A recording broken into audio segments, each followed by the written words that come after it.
Welcome to Embracing Continuous Behaviour Change for Anger Management, the podcast that helps you to calm your emotions and communicate effectively. I'm your host, Claire Bradley, the Anger Management Coach. In this podcast, I'll bring you expert interviews, inspiring stories, and practical advice on calming your emotions and living a more peaceful and fulfilling life. So sit back, relax, and get ready to master your emotions.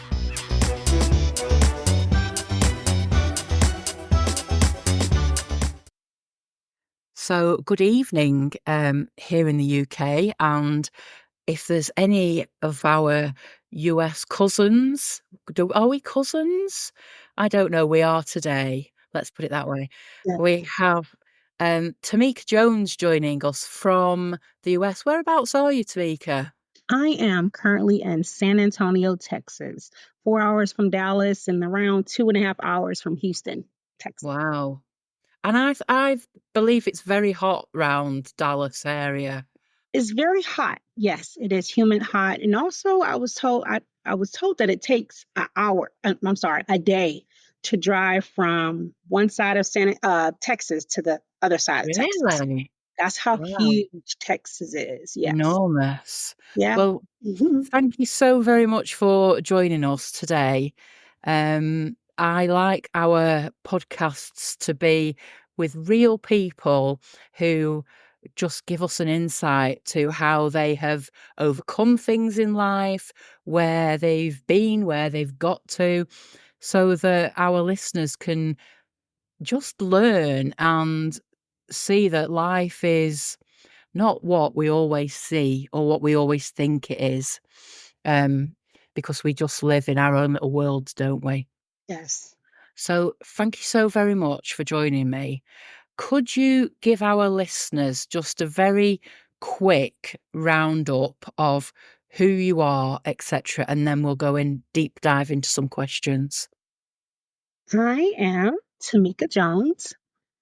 And I'll give you Tomeka Jones without all the accolades and titles. So I am bold. I am beautiful. I am strong. I am decisive. I am a healthy boundary setter. I am ambitious. Did I say I'm beautiful? I'm beautiful. I So I love am that. all the things. But yes, I'm Tamika Jones, like I said, transformational life coach and prior military. I've served 23 years in the Air Force, recently retired. I am a single parent, single mother of a 7-year-old, Sky. She's my world. Um, and I'm here just like you, just every day living life and doing the Sure. things. Fantastic. I loved that introduction because, and unfortunately, the listeners can't see it, but as you said all of those things, I am beautiful, I am brave, I am bold, your face lit up saying it. And I thought, that is actually doing you the world of good to say all of those things. So if we all did it, we'd all feel as amazing as you just looked then. Yes. Yes, we have to say it and we have to feel it and embrace it because we are all of those things. And sometimes we get carried away by the titles and the accolades. I'm a nurse, Mm. I'm a life coach, all these things that society say who we are, but to the core, who are we really, right? Yeah, absolutely. And I guess as we grow up, we're told we're a lot of things. And sometimes those things that we're told are not always favorable. They're not always positive. Yes. And we can carry that around with us. And we do carry that around with us for years. So to be able to have those statements of who we are is fantastic because Yes. it's so hard at times to believe them. And Claire, yeah, I'm glad you mentioned that because I wouldn't have been able to say what I just said years ago because, like you said, labels and titles and things that you experience in childhood or even young adulthood kind of carries over with you if you don't do the healing and the self love healing and the soul searching. Because years I thought I wasn't beautiful. Years I was told that I would be nothing. I will be just like my mom, a drug addict. I will be, all these things that was hurtful. I was told these things. So you're right. It's up to us to believe that and live in that day by day, or to change the narrative, and Yeah. grow. To challenge it. Yeah. So tell us then about your growing up as in your younger days, and how that affected your outlook on life as you grew up. So growing up, my mom was a single mom raising three kids, and we didn't have much, but one thing we did have was each other. And like I kind of said before, my mom was on alcohol, then resorted to drugs, and she struggled all her life with um, just setting boundaries and knowing her purpose and her understanding her worth and value, right? Yeah. So she did the best she could with the resources and the knowledge and the mental, she had at the time, mental ability or mental capacity.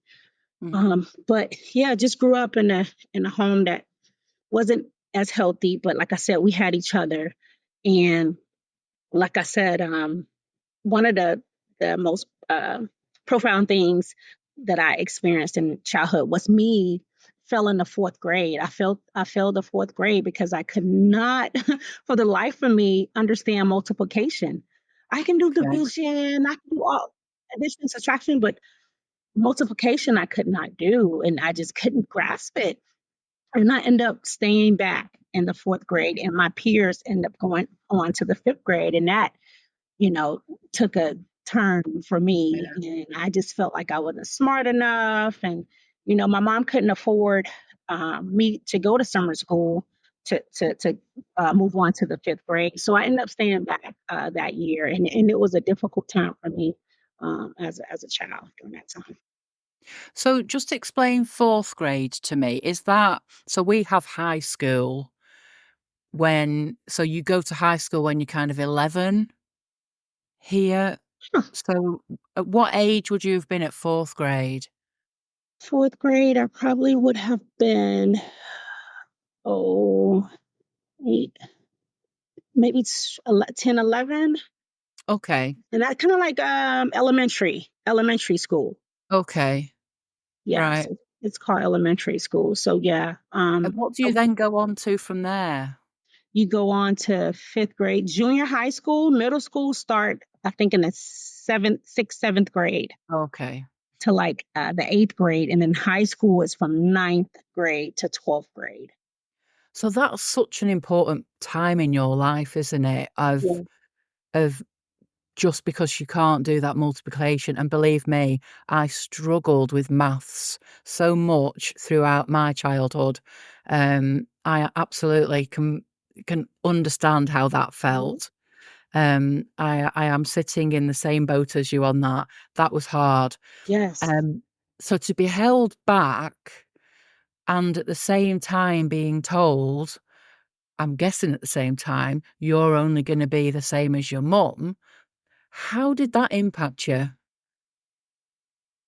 For me, self acceptance, right? I was looking for that self acceptance. I was looking for um, all those things to helped me find who I was, who I Yeah, am at the time. And I just felt less than, the self doubt started creeping in, and um, just felt horrible on the inside. And I love my mom, my mom, yeah, like I said, her self limiting beliefs and, her setting healthy boundaries, mhm. kind of drove her to where she was back then in life. But I just I felt unworthy and unloved. And right, I didn't know how to love, right? Because I never experienced it. And they say, like, if for a woman, a little girl, the first person she falls in love with is her father. And if she never experienced that, Yeah, that as that love from a father, she spent a lifetime trying to figure out what that looks like, what that smells like, yeah, how does that feel, right? And if mhm. she don't do the work, if I didn't do the work, and if I didn't take the time to learn how to love myself, I will be in and out of unhealthy relationships all my later adulthood life. So you were just saying about you're the first person you're supposed to fall in love with is your father, and if you are struggling to have that relationship, then you don't know what love looks like. You don't know how to get into relationships. And I'm guessing that's any sort of relationship with even friends or teachers. It makes it so difficult, doesn't it? To It does. how am I supposed to communicate with someone? To cultivate a relationship or even love. And this, even growing up or actually going into the military was a struggle for me with friends, right? Because Okay. my mom grew up as when I grew up, how my mom what my mom taught me was that friends, you don't have any friends, you have cousins, right? Yeah. You have cousins, you don't have friends. And if you do have a friend, you need to ask that friend, hey, would you take a bullet for me? So in the military, when I became grown, I adopted that mentality Right. and I wouldn't let any of my friends get close to me. I'm like, no, we're coworkers or we're acquaintances or we I never introduced them as friends. And then they pulled me to the side one day. They was like, what is the problem? And I'm like, Yeah. what? They're like, we are friends. I'm like, no, you're not. And then we end up breaking down the definition of friend. Mhm. And I end up telling them, hey, would you take a bullet for me? And they looked at me like, okay, Tamika, it's not that serious. And I'm like, yeah, but it is. So Yeah. I had to check my way of thinking and the whys behind it, right? Mhm. And had to say, okay, it isn't that serious. It is, but it's not. So yeah, a lot of things that we learn kind of carries over into our adulthood life if we don't Yeah. take the time to ask the whys behind it or Yeah. And that is such a powerful thing to carry alongside you, isn't it? It's almost kind of isolates yourself, I guess, from people because suddenly you're carrying this huge commitment to them almost. That I'm sorry, but if you're going to be my friend, I'm going to have to take a bullet for you, and I'm not quite sure right. where we're going with this. Right. Yeah, exactly. Exactly. And same with growing up and my mom went through segregation, racism, and all Yeah, that stuff in the South. And, she always told me go in the classroom, go to the back of the classroom, shut your mouth, learn.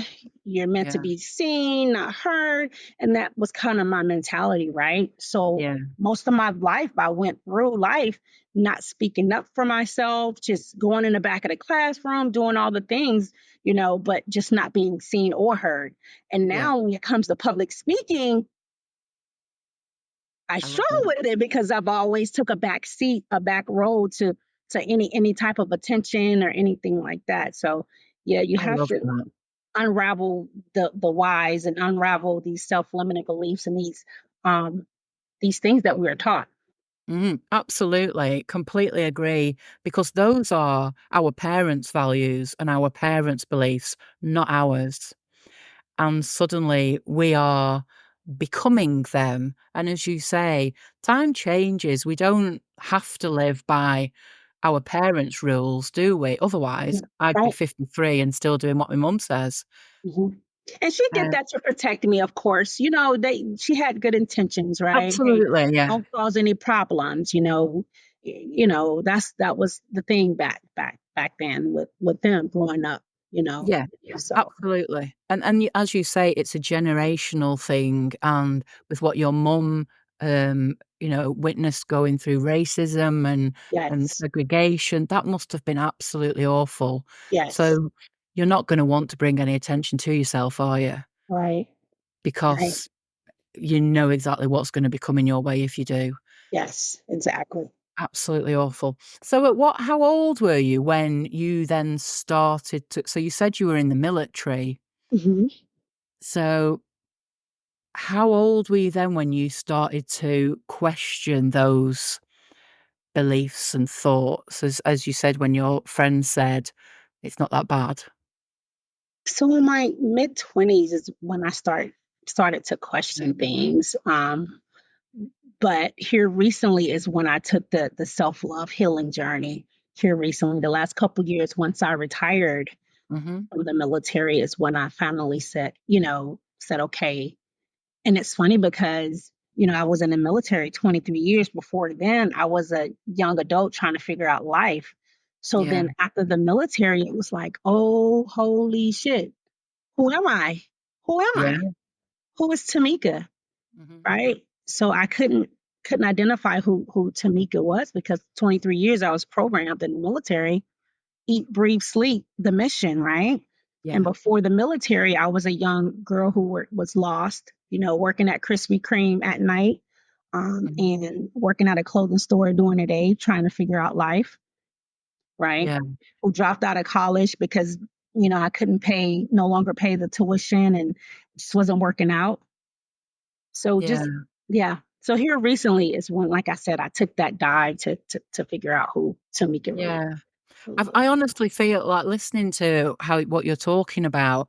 My background was in the police, and I spent 20, just short of 21 years in the police, and I was medically retired. And as you say, when I left, I think I even said, "Now I've got to get a proper job," um, and because I didn't know who I was, and it was such a huge thing to suddenly, as you said, you leave the army, and it's like, "Who's Tamika?" Who are we? Because we've become somebody that they've wanted us to be, so we have to challenge it. Yes. So, what motivated you to join the military then, and how did that experience shape your sense of discipline and perseverance? So what motivated me? I knew I wanted more for my life. I wanted more. Like I said, my mom was on drugs during that time, and I was working at Krispy Kreme at night and working at a clothing store, and I just knew it was more for me Mhm, in life. And even joining the military, I had uh, hurdles. I had challenges because when I went to go sign up and do the physical, they was like, "Oh, if you even fart, baby, you are overweight." ah, So I had to go back and figure out how to eat healthier because I was overweight for the military. So right, within a couple of months, I lost the weight, resilient, right? Because I knew what I wanted and I know I didn't want to live a life that I was living. yeah, And I lost the weight and I joined the Air Force.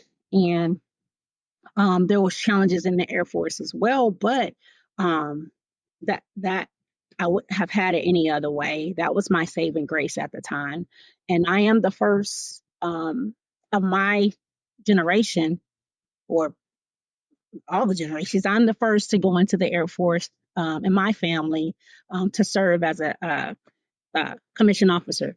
So fantastic. yeah, Well yeah, done. yes, proud of that. But Absolutely yes. fantastic.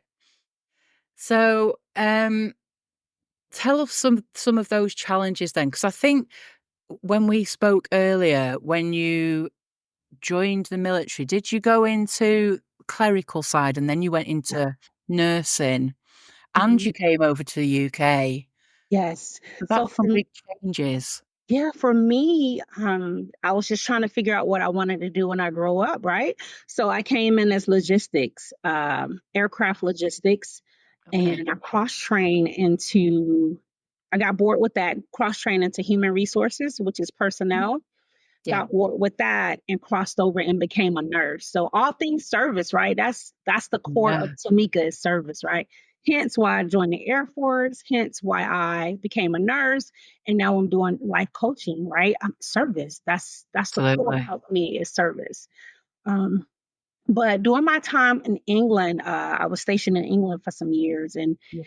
I enjoyed the culture. I enjoyed all things, but I was a new nurse at the time, and Yeah. I struggled during that time because I didn't have the proper training, and that was one of the darkest moments or Mhm. darkest times of my Air Force career. Um, was during that time.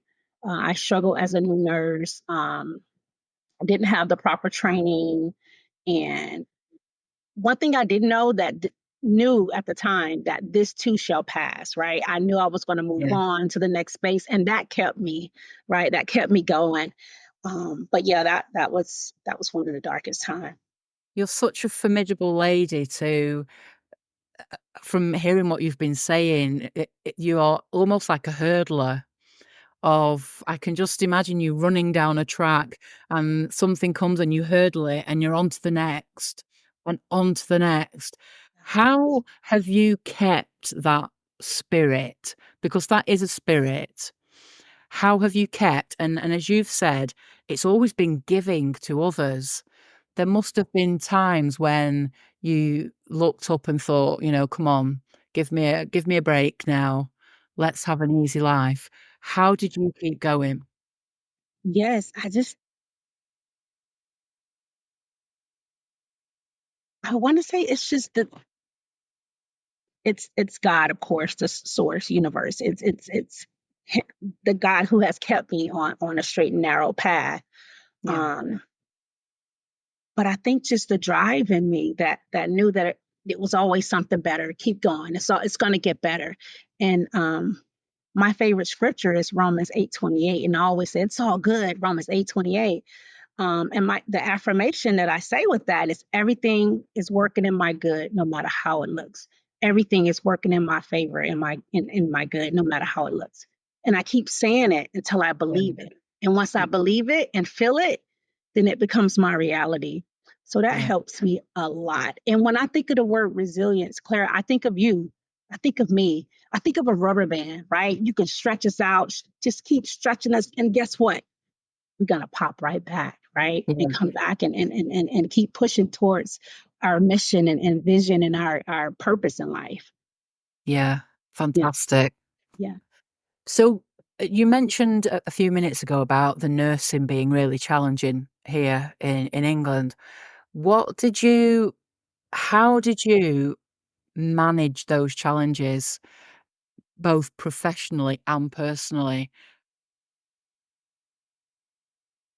I think well, I know in the US, right, with nurses, and I was a new nurse at the time, so I didn't know, you know, I didn't know anything about pretty much nursing and the nursing culture, but in the Yeah. nursing culture, they say, nurses eat their own, and Yeah, you maybe there's some do. validity to it, but Yeah, I had to dig deep, right?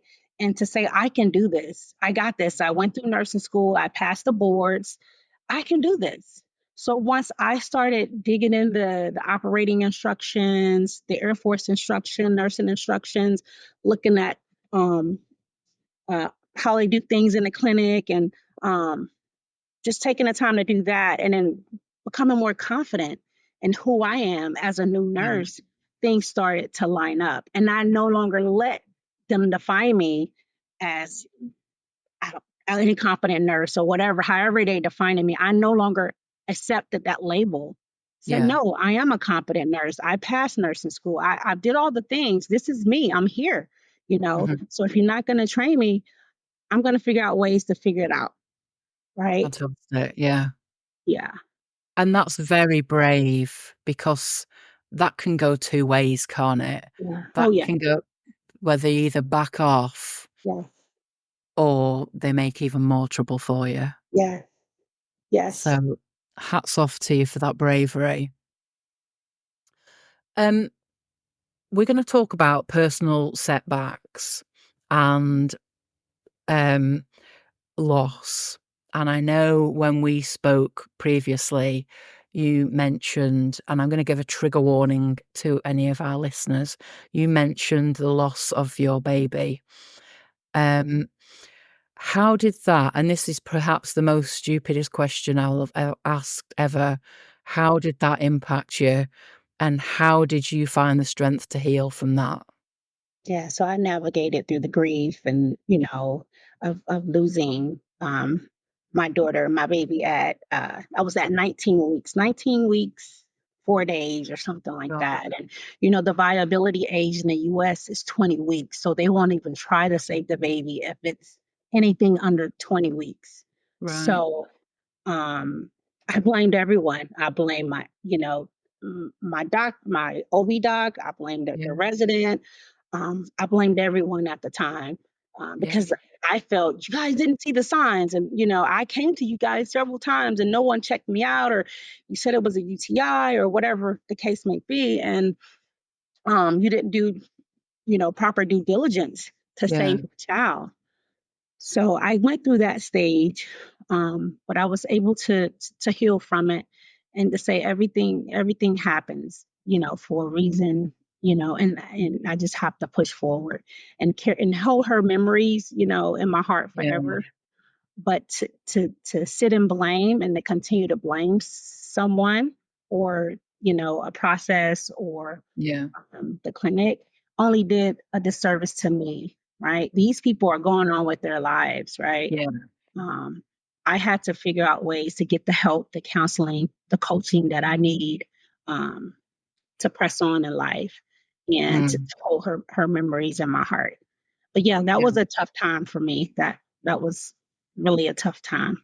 But the I can takeaway only is the imagine. power of self love, right? The power of self Yeah. love and a support system. I had my friends around me who supported me Yeah. through that, and that was a time where I thought I couldn't conceive during that time. Okay. But when I lost her, I just lost it. Yeah. Through counseling and, like I said, through counseling and through friends and my faith, I was able Yeah. to press through it. Press through it. And it that must have been so difficult and what I'm thinking of is when I say that is to have the and I'm gonna use the word bravery again, um, to almost kind of dig your heels in and say, "Come on, Tamika," they've got on with their lives. Yeah. And by sitting here and blaming everyone, you're not getting on with yours. You are being held, I guess, by yourself. Hostage, Yeah, holding myself hostage. And what was even more um not crazy about it, but what was even more I had to move on and forgive myself and others is because I worked in the clinic. So I worked in the OB clinic. So the doctors I had first, they could see me when they're not seeing patients. So I'm like, yeah, how could you have missed this if I work here right beside you and you see me, I'm telling you I'm bleeding, or oh, okay, that's a UTI, or I'm, oh, okay, we'll yeah, give you that's drink more cranberry juice or whatever the case may be. How did we miss this, right? So I took yeah, it more personable, right? Because I mhm, worked beside these doctors and residents. It wasn't yeah. like I was a patient coming in. No, we worked, I worked, I was your nurse. So I had to heal from that and move on. Were there any learning points from them in that?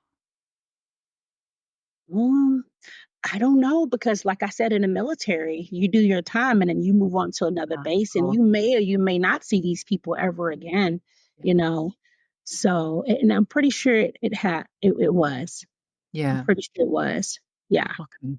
Yeah, because as a medical professional, you always questioning yourself. You always what, and Mhm, as a prior call, what could I have done differently? How could I have yeah, handled the situation better? You know, so yeah. yeah, And was there a specific shifting point in that process, or was it just time that allowed you to kind of shift on and move on from being held, from being that hostage? I think it was time, and through life coaching, through coaching and therapy. Yes, Okay. Um, and that took let's talk then about life coaching and your journey to be a coach. So, are you okay? yes, yes. Good. So what inspired you to become a life coach? And have there been any specific parts of life that have made you think this is what I don't want others to go through, or I can help others by X, Y, and Z? Yeah, so for me, my transformation or my self healing, self love journey took place after the military. I did an internship with this organization called Grace After Fire, and I had an opportunity to meet the CEO of that organization at the time. And Grace After Fire is a nonprofit organization, and they help military veteran women transition out of the military. Okay. And I met with her. We met during lunch, and she asked me a very profound question. Right? She said, "Who is Tomeka?" Right? Uh-huh. And here you Yeah. go. Once again, I'm like, "Holy!" And I just tears began to just well up, and I began to cry. And she's looking at me, and she's crying. We all crying, like, because we was talking more so about life and where we at in Yeah. life and things. But she asked that question, and I could not answer it. I could not answer it. So I made it a mission to be able to answer it if anybody asked me. But that's when my journey took place. Is after that time period, and I um went on to 2 years, 2.5 years, just researching and um, reading books and life coaching and all the things. And one day I was in my closet and I was searching for a t-shirt. So anybody know me, I am the t-shirt queen, right? Okay. Well, I was in my closet searching for something to put on, and the word flawless hit me. And I'm like, flawless? Okay. Um, then the next day, three words hit me: resilience, confidence, and self love. So I said, oh my goodness, I can sell t shirts and tell my story through my Yeah. t shirts. And my brand name is Flawless. And those are the three pillars of Flawless: a flawless woman, resilience, confidence, and self love. Because, we think of the word flawless, we always think of something Mhm. aesthetically beautiful: J Lo, Beyonce, Celine Dion, somebody aesthetically beautiful, but it's not about that, right? It's about owning who you are, loving who you are, walking in your truth, and being the best version of yourself, right?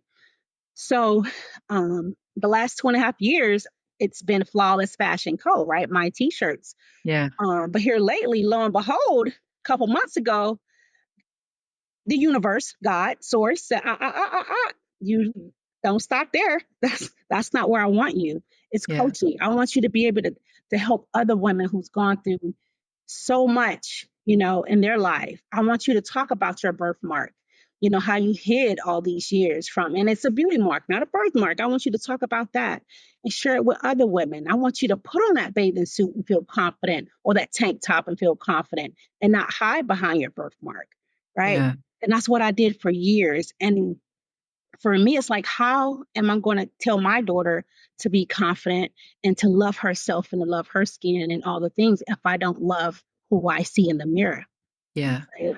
So God brought me right back around to do the very thing that I hate doing, that I love doing: public speaking. I love it. I love it.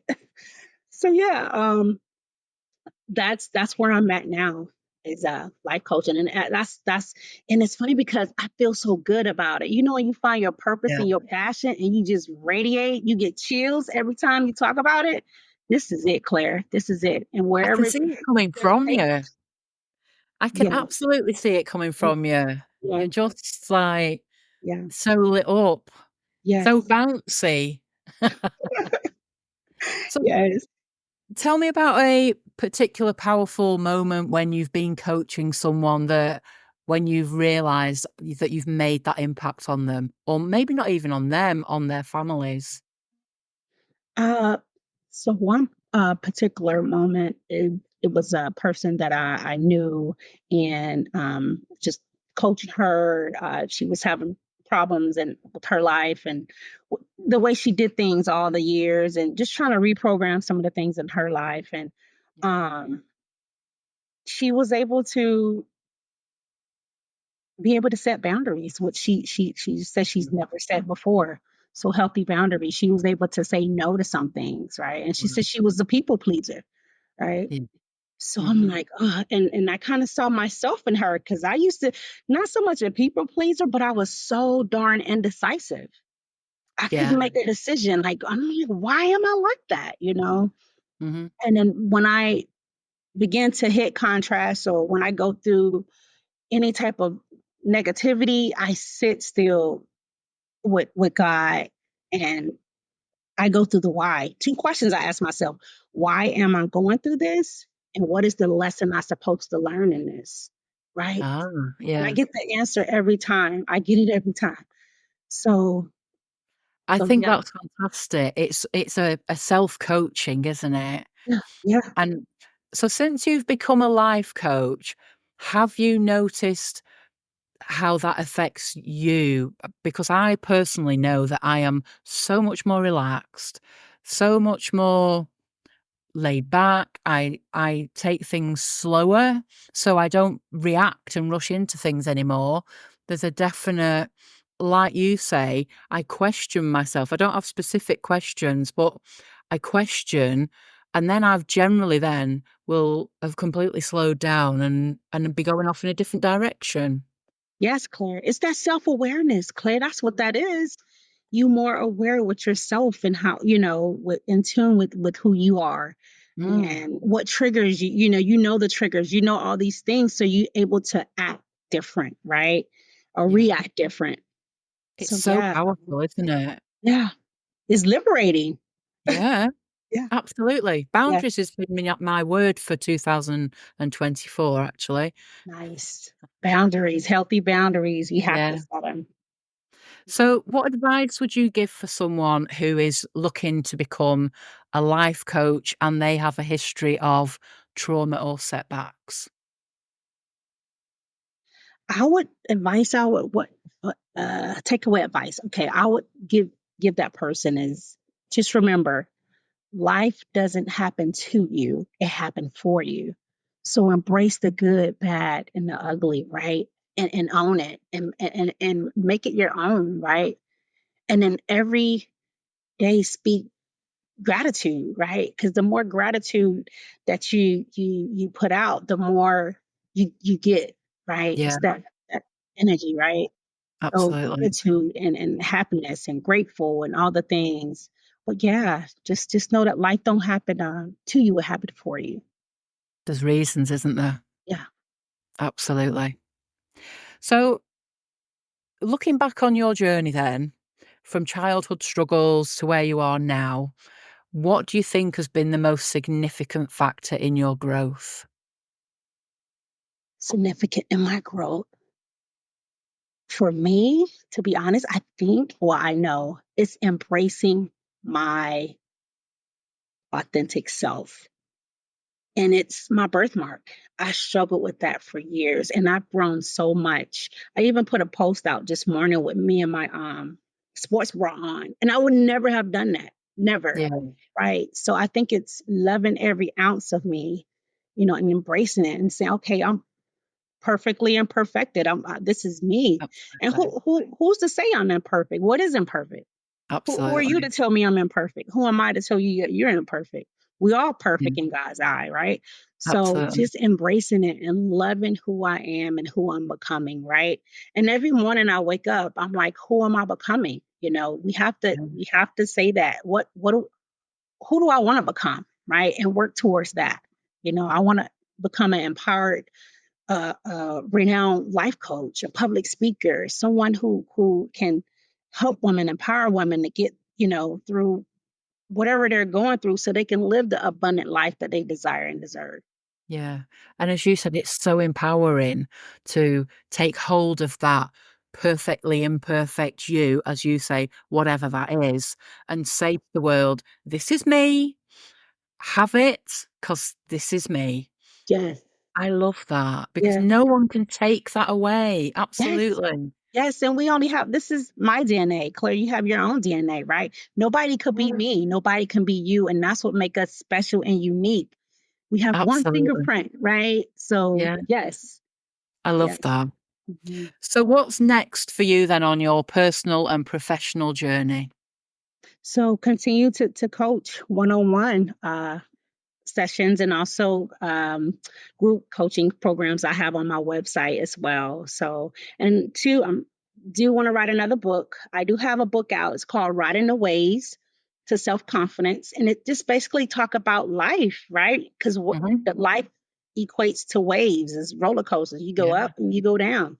So just taking that journey and overcoming, whatever obstacles that you have. So that's on Amazon as well.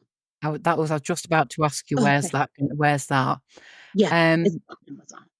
so if people want to work with you, how can they get hold of you? They What's your can website? my website is www.flawless. lifecoaching.com, and you Mhm. can go and book a discovery call with me, or you can sign up for Fantastic. any of my programs. Lovely. Hmm. Thank you so much. Is Thank you. there any piece of advice or any last little thing you'd like to leave our listeners with? That's it. Just love yourself, and self-love doesn't look like going to buy Gucci shoes, or if that's what you choose to do, or Louis Vuitton bag, but doing the inner work, right? And loving who you are to the core, and being intentional, and being clear about who you are and what you want in life. Fantastic. Thank you so much. I've absolutely loved this chat with you today. Yes, thank Um, you. Thank you for having me, Claire. Thank you. It's been you're amazing. more than welcome. Yeah. I will pop all of the links for you in the chat for our listeners to get hold of you. But for now, thank you so much. Thank you. Thank you for listening. I hope you enjoyed listening to the episode and learned some tips on how to manage your emotions in a healthy way. If you've been affected by anything in the podcast, or if you want to share your feedback or questions, please email claire@angermanagementcoach.co.uk. Thank you for listening, and do remember, you have the power to calm your emotions and communicate effectively.